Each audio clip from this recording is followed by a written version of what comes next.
Thank you, Mr. Chairman, for holding this important hearing today. Thank you to the witnesses for being here.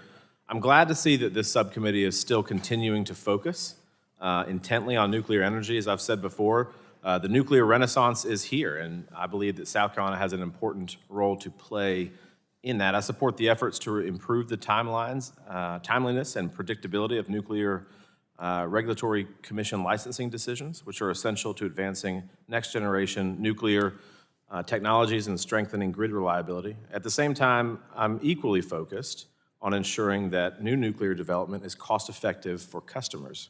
I have had ongoing discussions with groups like Duke Energy and the Palmetto Nuclear Coalition and other stakeholders about how to better manage and contain project costs. We have to take the lessons of South Carolina, specifically VC Summer, seriously by ensuring that future projects are structured so as not to place an undue financial burden on taxpayers and the ratepayers of the Carolinas, or really the United States. This is particularly important as Duke Energy actively evaluates the potential development of new reactors in South Carolina, and the state continues to consider pathways for the partially completed VC Summer units. With that said, nuclear projects are certainly capital intensive, but operate for many decades, with some lasting 80 years. Unfortunately, as I talked about before, VC Summer shows that cost overruns and delays can have real big impacts on projects, oftentimes resulting in the abandonment of those projects, which saddled ratepayers with the cost of nuclear plants that actually weren't producing anything because they didn't exist. All of this, I think, has scared investors, probably, away from nuclear right when we need it most.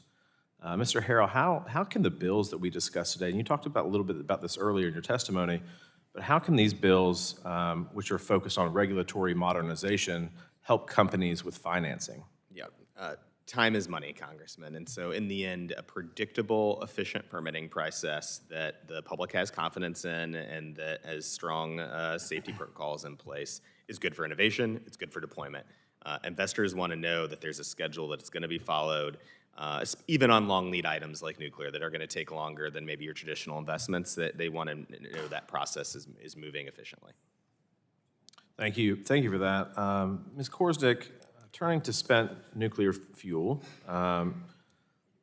and our nuclear waste policy, you note in your testimony that we should advance an integrated fuel management and recycling strategy that preserves ratepayer interest and federal contractual obligations. Can you elaborate on what you mean here, especially about preserving ratepayer interests?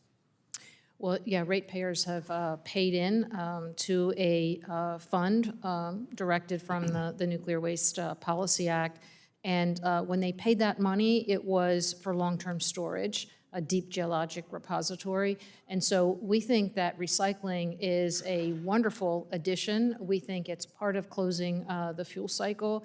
We just want to ensure that the money that ratepayers put away specifically for the purpose of long-term deep geologic repository is spent in that way.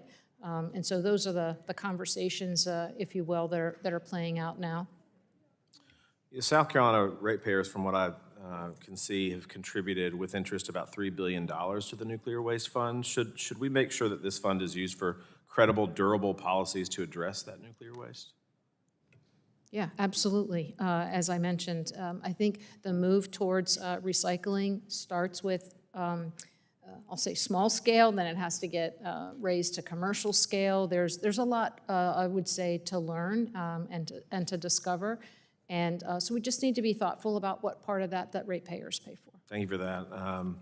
The Advisory Committee on Reactor Safeguards was formed at a time when almost all nuclear technology was new, and there was a need to have maybe a variety of expert advice.